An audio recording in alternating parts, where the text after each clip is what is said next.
The following program is paid for by Main Street Living.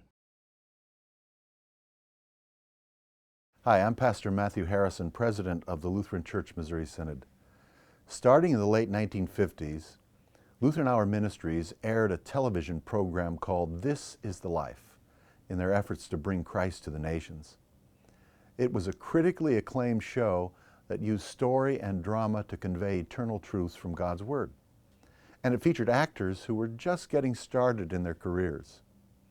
Recently, Lutheran Hour Ministries, in partnership with Main Street Living, remastered and brought to HD quality about 50 of these programs. And even though the props and styles are of the 1960s and 70s, the subject matter is still very relevant.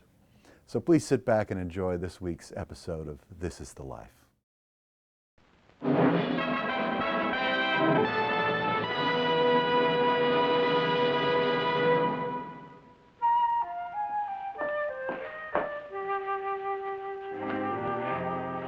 Mom, I wish we knew just when Daddy will be here. Do you really think he'll like what we're going to have for lunch? Oh, I'm sure he will. That souffle was always one of his favorites. It'll be a nice surprise. He used to like corned beef and cabbage, too. Yes, I know, dear. I plan to have that soon, but for supper. Mom, I'm so excited. How can you be so calm? I'm not really. Inside, I'm just as excited as you are. How do you think Daddy will feel coming to a different house? Perhaps a little strange at first. I just hope he likes it. I think he will. It's a lot better than prison.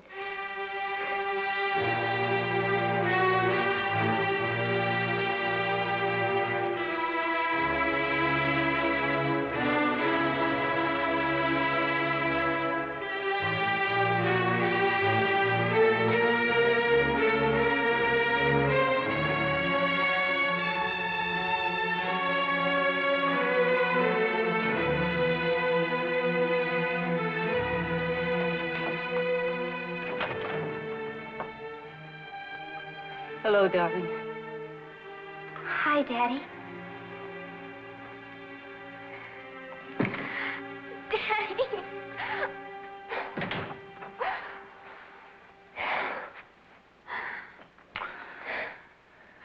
You're the two loveliest people I've ever seen in my life. You look sort of wonderful yourself. And all dressed up, too. After all, this is a special occasion. Ah, what's special about it? Sure, Mom. What's so special about Daddy coming home? This is much better than letting you come to meet me. Here we're alone. And this is our little home. How do you like it? I think it's just great. There, Mom, I told you you'd like it. Did you think I wouldn't? Well, I just wondered. Mary Lou, hon, why don't you show Daddy where to put his things while I put the souffle in the oven? Okay. This way.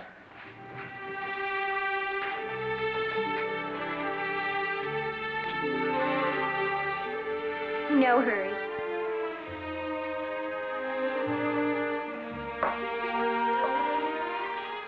The worst part about those years was knowing what you and Mary Lou had to go through. You had it much worse than we did. That became routine, something I could endure, knowing that you still love me. I'll never stop doing that. How was Mary Lou taking it all? Oh, very well. I decided to be quite honest with her. Of course, when you went away, she was old enough to know what was in the papers.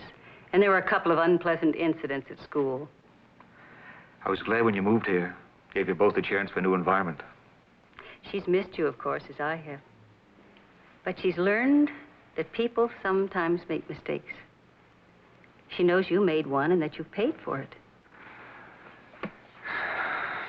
I've searched my mind for a reason.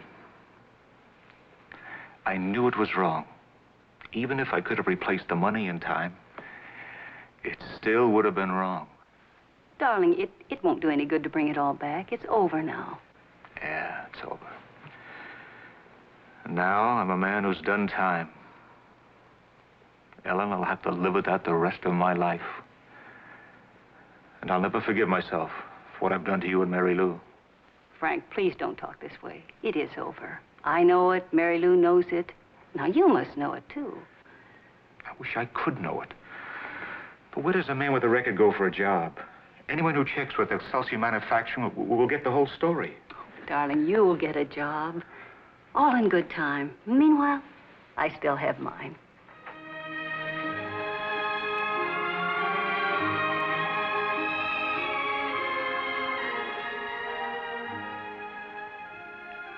You have quite an impressive employment record. Any particular reason why you applied here, Mr. Harper? Well, this is a solid company, and besides, I need a job. Two good reasons. I see that you list Galaxy Electronics as your last employment comptroller. Yes. That was close to 5 years ago. What have you been doing since? Well, I've had a period of illness, convalescence. That must have been quite an ordeal. Well, I did a little traveling, too. I see. Well, you understand, Mr. Harper, we're interviewing several applicants. It may be a few days before... excuse me. Yes? Yes, I see.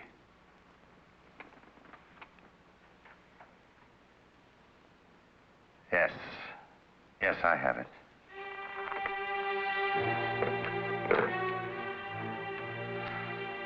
I'm sorry, Mr. Harper, but I've just been informed that your last employer was Excelsior Manufacturing. I guess you won't be needing this.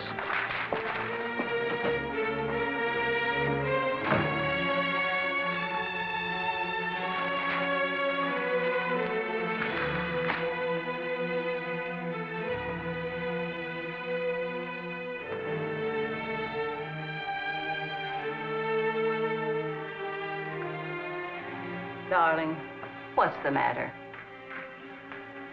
Well, all in all, it hasn't been what you call a very encouraging week. 3 more turn-downs today. Well, it may take a little while, but I'm sure something will turn up. Something. I've just about run out of places. What reasons do they give? Oh, this and that. But the big thing is the last 5 years. I'm beginning to think I was better off in prison.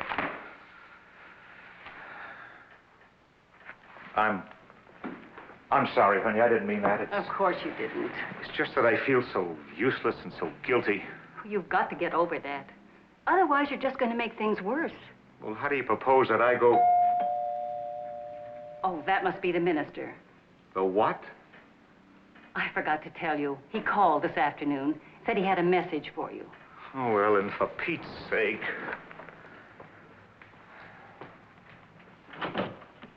Good evening, Mrs. Harper. And your pastor... Pastor Martin, yes. This is my husband, Pastor. Come in. I'm happy to meet you, Mr. Harper. Good evening. Sit down, Pastor. Thank you. Thank you.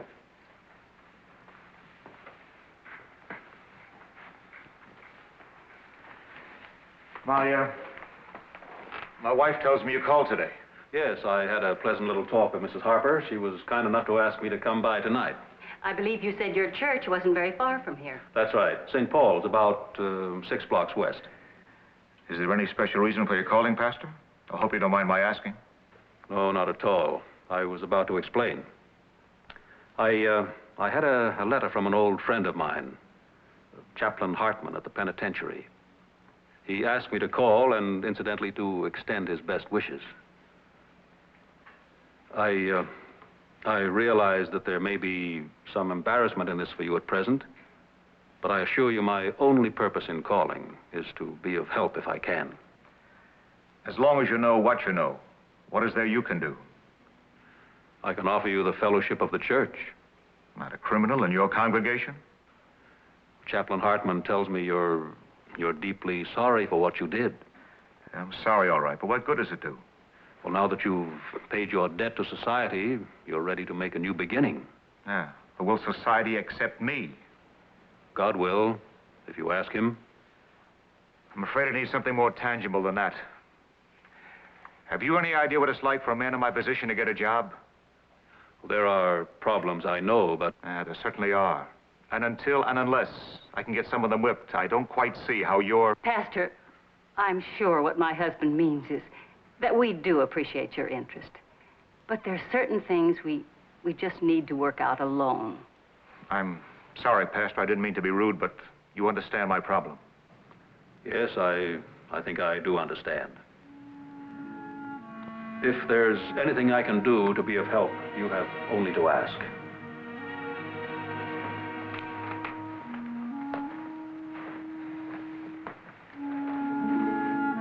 Thank you. Good night.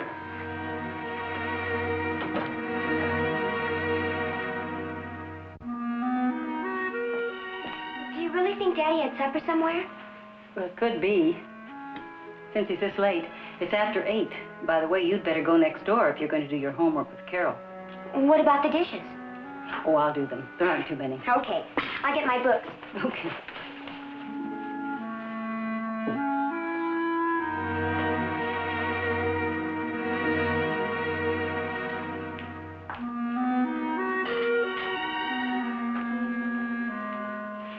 I won't be long. I don't have too much to do. Okay? Okay, dear.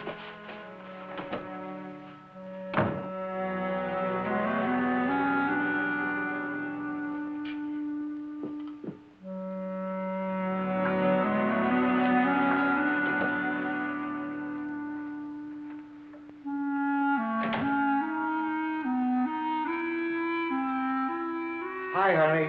I'm home. So I see. I was beginning to wonder. Oh, nothing to be concerned about. Just another turn down, that's all. I see you weren't turned down where you went after that. That's right, honey. Invested in a little consolation. I wish I'd known where you were. There was a phone. Oasis Cocktail Lounge. Delightful place. They don't care what a fella does. Couldn't care less. Frank, do you think this is going to solve anything? Ellen, I've been trying to figure out what to do. You think it's morale building, knowing you can't get a job because you're a crook? I wish you wouldn't talk that way. Well, it's true, isn't it? That's what I am, an ex-con being supported by his wife. Honey, I don't mind working until... Anyway, it looks as if you may have a job. What are you talking about? This call came late this afternoon. The Inland Shipping Company wants you to report on Monday if you're interested in a shipping clerk's job.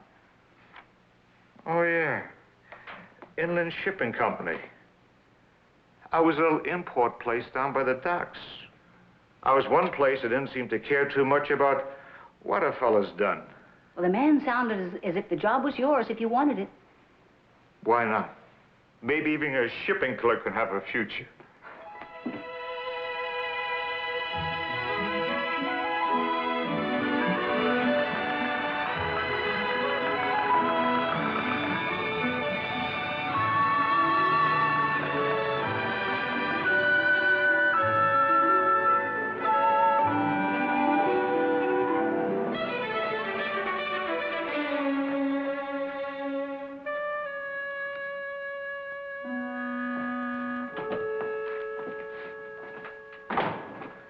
Is this the one you wanted?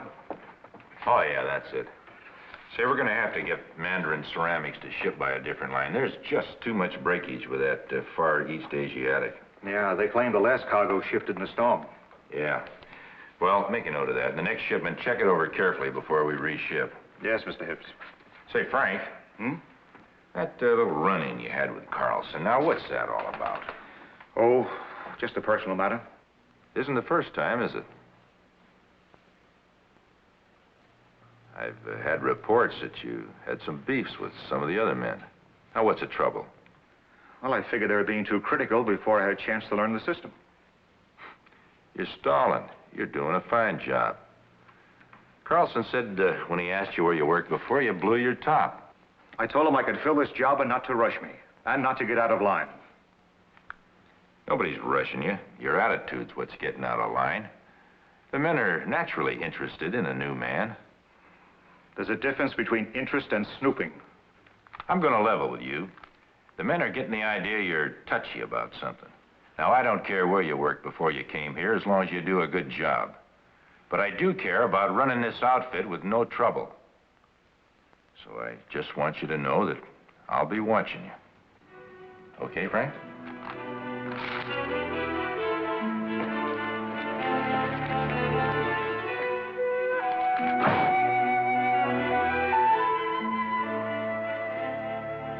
Well, it's nice to have seen you again, Mrs. Harper. I'm sure your husband will find a job before long. I certainly hope so. But under the circumstances, we realized it would take a little time. Yeah, of course. If there's anything I can do to help, please let me know. Thank you for your interest, Pastor. I expect we'll be able to work things out before too long. I'm sure you will. Give Mr. Harper my regards. I'm sorry I missed him. Good night. Good night.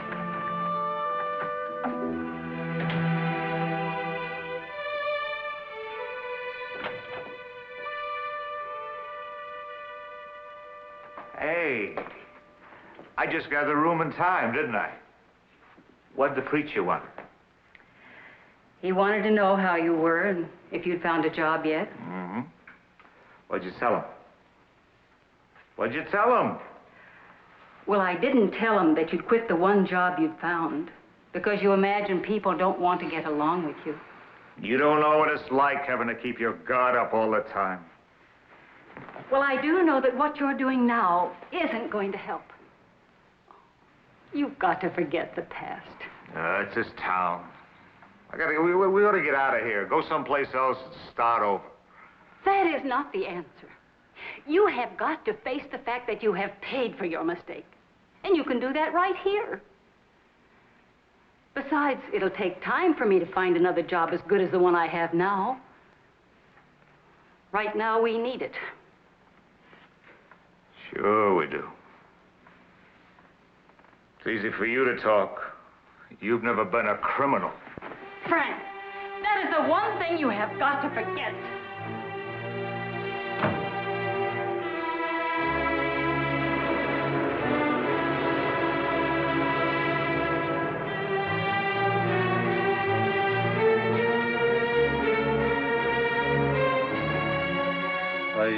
I met this family some weeks ago.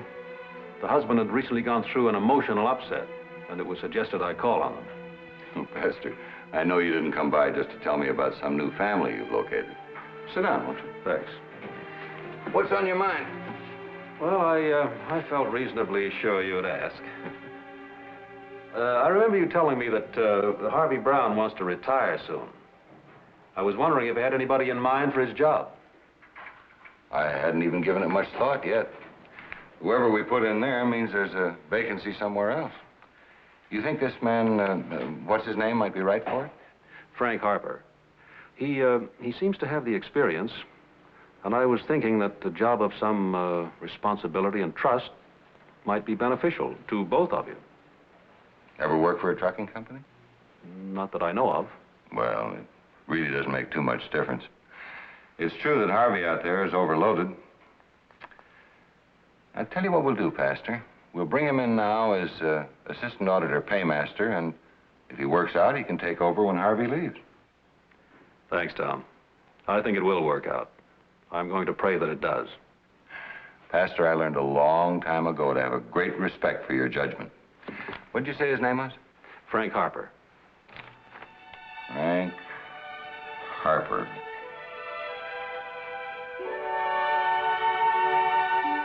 No, it wouldn't be practical to reroute number 18 from the Denver, Salt Lake, San Francisco run. Mm-hmm. The load would be too big. You're right. I think I'll add a spur run from Denver, northwest to Portland, Seattle. Well, that should do it. But what about the Southwest situation? Well, we'll have to do something about that. What do you suggest? How about a completely new run? We could branch off in St. Louis, run down through Oklahoma City, Albuquerque, and out to Los Angeles. That's a great idea. I wish I'd thought of it myself. Well, that means we're going to need 2 new rigs.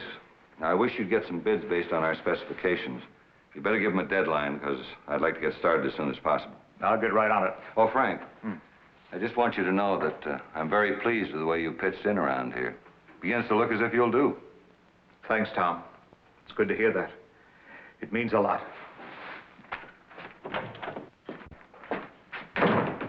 Business is booming, Harvey. We're going to put on 2 new runs. Oh, fine. Hey, I just got word that one of our old customers is coming back to us. Hey, that's great. Excelsior Manufacturing. Here it is right here. You know, my daughter used to work for them before she was married. I used to drop her off in the morning, pick her up every evening. Let's see, that was about 1900 and, Hey, that's it. I've been trying to place where I saw it. And now I remember. You're the Frank Harper that... Oh, Frank, I'm sorry. It came out so suddenly, I just didn't think.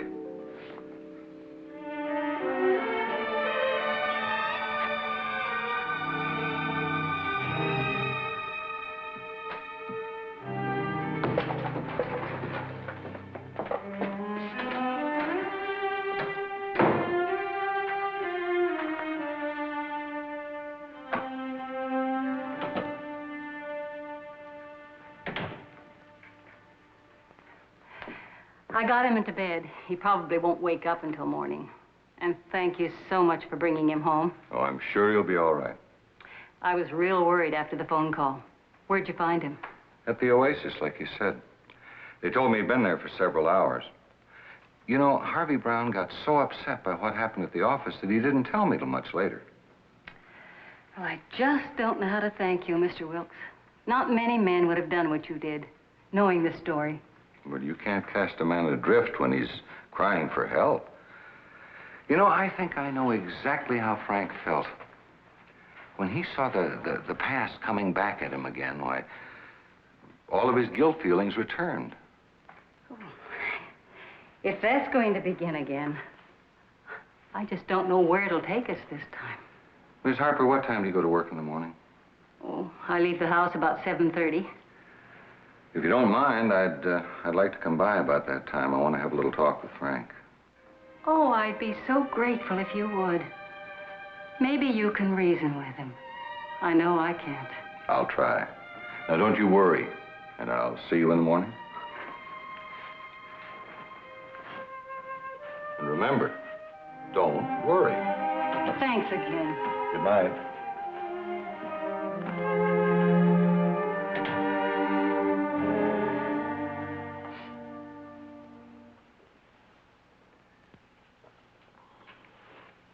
Of course it was a shock when Harvey came up with that file, but you're not going to beat the thing this way. I guess not. What will beat it? The point is that you're not going to beat this thing until you've made up your mind that you've canceled out what you did, and now you're free. Tom, I want you to know it means a lot that you want me back, but I couldn't face the others now. But the others don't know. Harvey hasn't said anything to anybody except me, and he won't. But suppose the others did know. Then you'd have to show them that that's all in the past. And just how does one go about that? Nobody wants to be around a jailbird. Now listen, and I'm going to lay it on the line. You've got to change your thinking, and you're the only one who can do that. You sound like the prison chaplain when he gave me his goodbye pitch. Well, what did he say? Oh, something about having paid my debt to society. And? Oh, that now I should ask God for his forgiveness. Why don't you? How can a thing like that make any difference? What I did, it's there. Nothing can change that. You sound like I did years ago when I got out. You? Me? I had to learn the hard way, too. And if I could make my way back up, so can you. But you got to remember what the chaplain said. Ask God's forgiveness.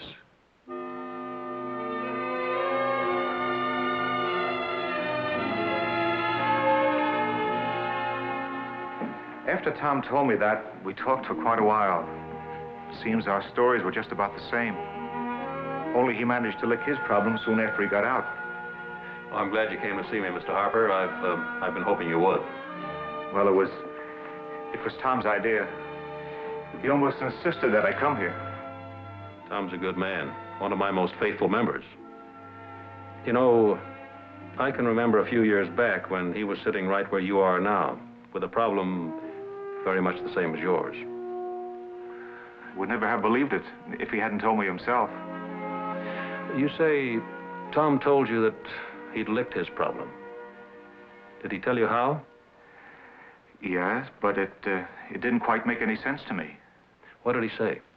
Oh, something about first making sure that I had God's forgiveness, and that if I was sure of that, everything else would begin to fall in place. Are you sure of God's forgiveness? Who can ever be sure of that? Tom Wilkes. I guess you got me there. But how can Tom or anyone else ever know that they've really been forgiven? By God, I mean. Because God has told him that. Mr. Harper, that's why I'm in the Christian ministry. Sunday after Sunday and every day in the week, I tell my people that God stands ready to forgive them for Jesus' sake. Are you somewhat surprised that I added for Jesus' sake? That's what I didn't quite get when Tom was talking to me. God is willing to forgive us because his Son died for our transgressions. I'm sure you have heard the Bible phrase, Christ died for our sins. If any one of us is ever to find forgiveness for his sins, it'll have to be for Jesus' sake. He's the one who made our forgiveness possible. Then what is left for me to do? Believe it. The Bible's very clear on that point. You and I are accepted back into God's family in only one way, by believing in Jesus Christ, his Son. Believing that we're forgiven fully and freely for his sake. Nothing else? Nothing else to be assured of God's forgiveness. But once you have been assured of that, you'll begin to understand what Tom Wilkes meant when he said everything else will fall into place, including getting along with the people around you.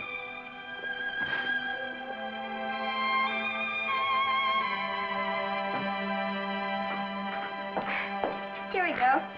Here, let me help you. Thanks. Hey, that looks good. Thank you. I made them myself. Thank you, dear. Dad, are you going to see the pastor again? What do you think? Why don't we all go next Sunday? Why don't we? All right. We will.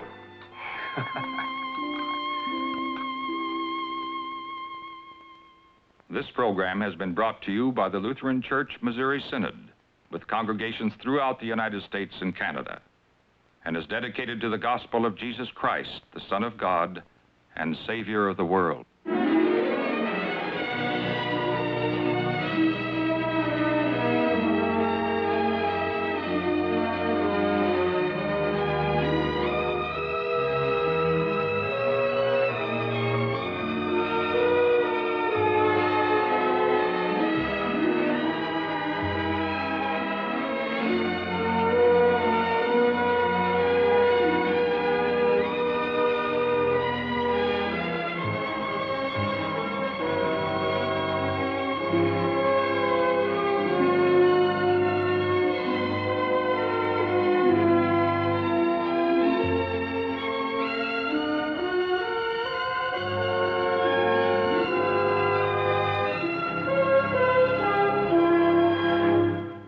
I hope you found this program to be both entertaining and insightful.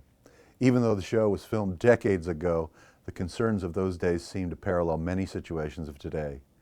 We'll be back next week with another episode of This is the Life. In the meantime, I invite you to seek further wisdom from God's Word, the Bible, and I invite you to visit one of our congregations in your area. We are the Lutheran Church Missouri Synod, and you will find our 6,000 congregations listed at www.lcms.org. This program has been brought to you by Main Street Living, which relies on the generosity of viewers to support this programming. They appreciate your prayers and would also appreciate your financial support. You can view additional episodes of This is the Life on the Main Street Living website. Thanks for watching, and join us again next week, same time, same channel, for another episode of This is the Life. Send your comments and contributions to Main Street Living, 1400 South Duluth Avenue, Sioux Falls, South Dakota, 57105. This has been a production of Main Street Living Incorporated in conjunction with the South Dakota District of the Lutheran Church Missouri Synod and its member churches.